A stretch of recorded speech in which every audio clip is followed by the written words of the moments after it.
Hello, welcome to Madhu's kitchen BNG.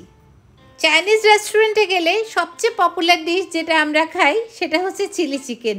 চলুন বাড়িতেই বানিয়ে ফেলি আজকে একদম রেস্টুরেন্টের মতো চিলি চিকেন। তাহলে মাধুস কিচেন বিএনজিকে সাবস্ক্রাইব করে দেখতে শুরু করি।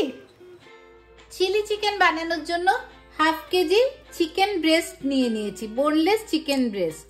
চিকেন ব্রেস্টটা টুকরো টুকরো করে নেব, এরকম লম্বা লম্বি করেও নিতে পারেন অথবা চৌকো করেও নিতে পারেন।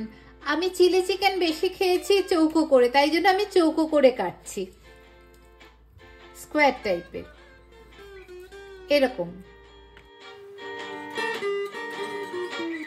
চিকেনটা কিউব করে এরকম ভাবে কেটে নিয়েছি সবটা চিকেন।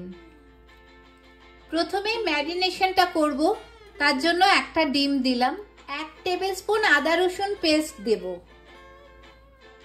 হাফ টিস্পুন নুন দেব, 1 টেবিল স্পুন সয়া সস দেব, টিস্পুন চিলি সস দিলাম, teaspoon tomato ketchup, 1 teaspoon black pepper powder.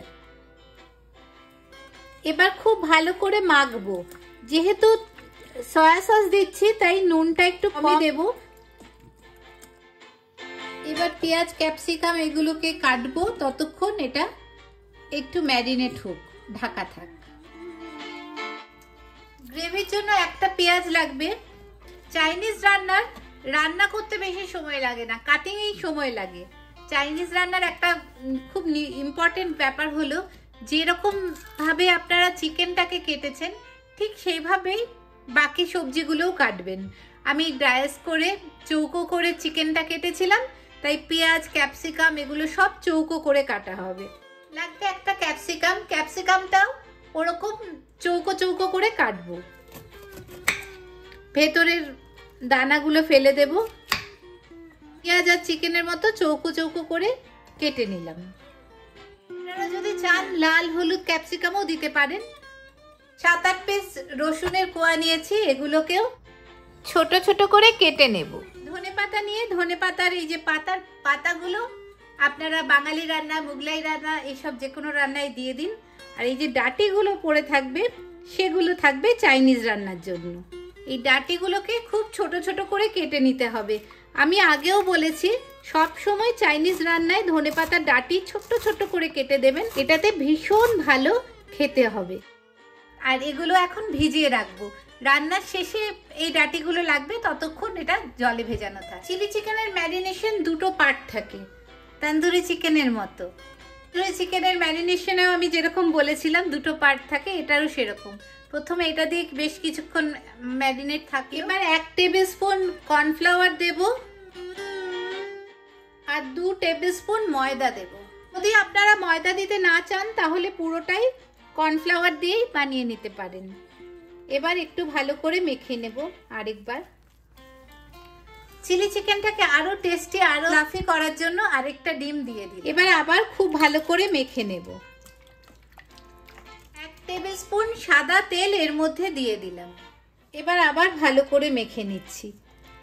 আজকাল আমরা সবাই তো কম তেলেই রান্না খাই, তাই খুব বেশি তেল নিচ্ছি না, অল্পই তেল নিচ্ছি, এদিক ওদিক করে ভাজলেই হয়ে যাবে। আর আপনারা যদি চান তাহলে অনেক বেশি তেলে ডুবিয়ে একদম ডিপ ফ্রাই করতে পারেন।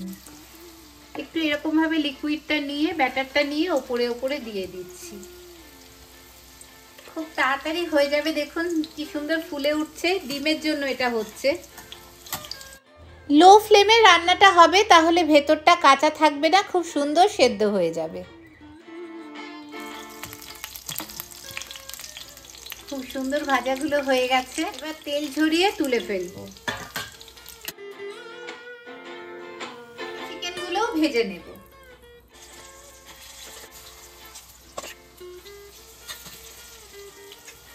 এই ভাজাগুলো সবসময় লো ফ্লেমে হবে। যদি উল্টাতে একটা হাতা দিয়ে উল্টাতে অসুবিধা হয় তাহলে একটা চামচ নিয়ে নিন, তাহলে তাড়াতাড়ি খুব সহজেই উল্টাতে পারবেন। এগুলো এরকম ভাজা করেও দিতে পারেন, কম আছে বানানো তো তাই অলরেডি এগুলো ভাজা হয়ে গেছে খুব ভালোভাবেই। আমার ছেলে তো এক্ষুনি এসে মা কি বানাচ্ছো বলে একটা নিয়ে চলে গেল। ভাজাগুলো হয়ে গেছে, প্রতিটা ভাজা কি সুন্দর হয়েছে, এভাবেও পরিবেশন করতে পারেন। 2 tablespoon soya sauce, 2 tablespoon chilli sauce দিলাম, 2 tablespoon tomato ketchup, 1 teaspoon pepper powder. এবার খুব ভালো করে মিশিয়ে নেব। কম তেলে চিকেনগুলো ভেজেছিলাম বলে খুব একটা বেশি তেল পড়ে নেই, 1 টেবিলস্পুন মতো তেল আছে। কাটাকুটি আগেই করে রাখতে হয় যাতে রান্না শুরু করার পরে ফটাফট জিনিসগুলো দেওয়া যায়। তেল খুব গরম হয়ে গেছে, ধোঁয়া উঠছে। প্রথমে রসুন কুচিগুলো এর মধ্যে দিয়ে দেব। ফটাফট রান্নাগুলো করতে হবে। রসুনগুলো একটু কালার আসতে শুরু করতেই চিলি ফ্লেক্সটা এর মধ্যে দিয়ে দেব। একটু নাড়াচাড়া করে নিয়ে পেঁয়াজগুলো এর মধ্যে দিয়ে দিলাম। পেঁয়াজগুলো হাই ফ্লেমে ভাজা হচ্ছে, কিন্তু পেঁয়াজ একদম নরম হয়ে যাবে না, রান্নার পরেও একটু কাঁচা কাঁচা মতো থাকবে। এটাই চাইনিজ রান্নার সাথে মোগলাই বা বাঙালি রান্নার তফাৎ, যে আমরা সবকিছু একসাথে মিশিয়ে ফেলি, কিন্তু এখানে প্রতিটা আলাদাভাবে দেখা যাবে আর প্রতিটা টেস্ট আলাদাভাবে পাওয়া যাবে। পেঁয়াজগুলো একটু ভাজা ভাজা যেই হয়ে গেছে, এবার ক্যাপসিকামটা দিয়ে দেব। ক্যাপসিকামটা কিন্তু বেশিক্ষণ রান্না করব না, তাহলে নরম হয়ে যাবে। এবারে এই chilli sauce, soy sauce, tomato কেচাপের এটা দিয়ে দেব।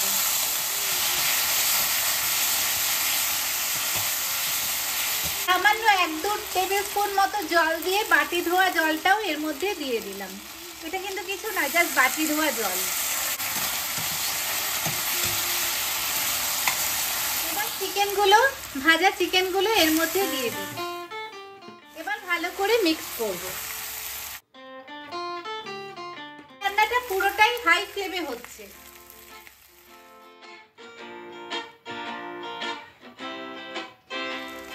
খুব তাড়াতাড়ি হয়ে গেল, খুব কালারফুল একটা রান্না। যদি গ্রেভি চান তাহলে এর মধ্যে কিছুটা জল দিয়ে একটু ফুটিয়ে নেবেন। একটা ভীষণ তাড়াতাড়ি হয়ে গেল একটা কালারফুল রান্না, চিলি চিকেন। এবার এই যে ধনেপাতার ডাঁটিগুলো আছে ওগুলো এর উপর দিয়ে দেব। বাড়িতে খুব সহজেই বানিয়ে ফেলবেন এরকম চিলি চিকেন। আর দেখুন চিলি চিকেনের ঠিক নিচে দেখুন একটা সাবস্ক্রাইব লেখা আছে, লাল বাটন আছে, ওটাকে ক্লিক করে দিন, তাহলে সাবস্ক্রাইব হয়ে যাবে। আর পাশের বেল আইকনটা একটু ক্লিক করে দিন, তাহলে এগুলোর নোটিফিকেশন পাবেন আপনারা। আর আমি অনেক রকম প্লেলিস্ট করেছি, বাঙালি রান্না তো আছেই, তাছাড়া নানা দেশের রান্না আছে। আর ডেসক্রিপশনেও কিছু রান্নার লিংক রাখবো, এন্ড স্ক্রিনেও রাখবো, আপনারা দেখবেন প্লিজ। বাড়িতেই তৈরি হয়ে গেল একদম রেস্টুরেন্ট স্টাইলের ড্রাই চিলি চিকেন, খুব সহজে। তাহলে এইভাবেই বাড়িতে বানিয়ে ফেলুন একদম রেস্টুরেন্টের মতো চিলি চিকেন। ভালো থাকবেন সবাই, থ্যাংক ইউ।